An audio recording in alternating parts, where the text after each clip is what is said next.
Prêt disponible et capable est un programme financé par le gouvernement du Canada et est présent dans 20 communautés à travers le pays. Et nous visons à faciliter l'intégration en emploi des personnes qui ont une déficience intellectuelle ou un trouble du spectre de l'autisme.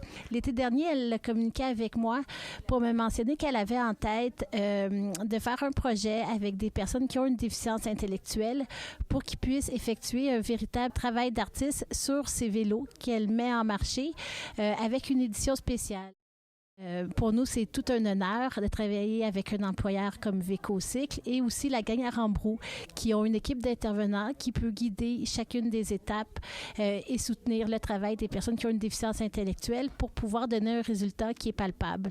Grâce à Prêt disponible et capable, nous voulons démontrer qu'avec une ouverture, une bonne adaptabilité et un bon arrimage entre le talent et les compétences des personnes, elles peuvent trouver une place et offrir un travail compétent, productif, dans un milieu de travail inclusif qui est somme toute une force pour toute la société.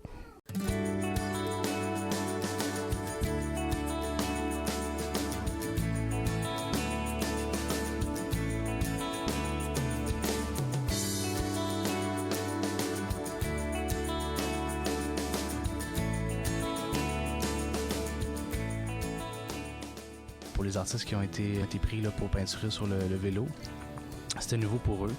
Le médium était différent.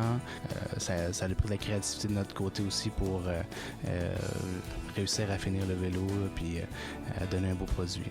Puis la plus grosse difficulté, ça a été de commencer sur papier puis de le reproduire sur un vélo. Nous, ça a été une très belle surprise quand Véco Vélo électrique et la KISS, via le programme Prêt disponible et capable, nous ont contactés pour faire ce projet de peinture sur vélo. On souhaite aussi en avoir d'autres dans le futur. Probablement, on va être plus rapide à l'exécuter parce que maintenant, on a passé par-dessus la peur de toucher un vélo. On sait aussi comment le vélo doit nous arriver pour donner un meilleur résultat.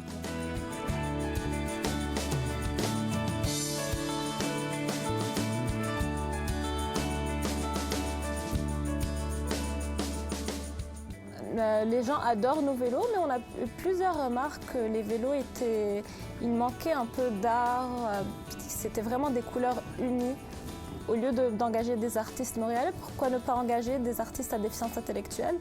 De un, ça va leur créer une opportunité de travail. Puis c'est quand même une cause qui me touche énormément. J'ai une sœur qui est atteinte de trisomie 21. J'ai toujours été dans le milieu du bénévolat, puis je sais à quel point ces personnes sont capables de donner. Il faut juste leur donner la chance. La première étape que j'ai faite, j'ai dessiné dessus un papier, la terre, puis la lune. Et l'autre côté, le soleil. La deuxième étape, on a sablé. En premier, on sable. J'ai trempé dans l'eau parce que c'est mieux, parce que c'est trop rude sinon. Ils m'ont dit de mettre de l'eau, fait que j'ai fait ce qu'il fallait. La troisième étape, c'est on a peint le vélo. J'ai fait une couche de jaune. Et ensuite, quand c'est sec, il faut attendre une couple de jours pour que ça sèche. Et puis après ça, les autres journées, la troisième étape, on peint, on fait les dessins. Amélie m'a beaucoup aidée, honnêtement. Elle m'a mis en contact avec une super association, la gang à Rambrou. C'est une association qui est formée de plusieurs artistes. Ils ont travaillé sur plusieurs projets différents, mais jamais sur un vélo. Ils ont non seulement bien fait ça, ils ont transformé carrément nos vélos en œuvre d'art, je dirais. La dernière étape, c'est éco-vélo électrique. On met l'étiquette et une autre étiquette qui est prêt, disponible et capable. Oui, c'était très intéressant. J'ai bien aimé l'expérience, mais c'est très difficile.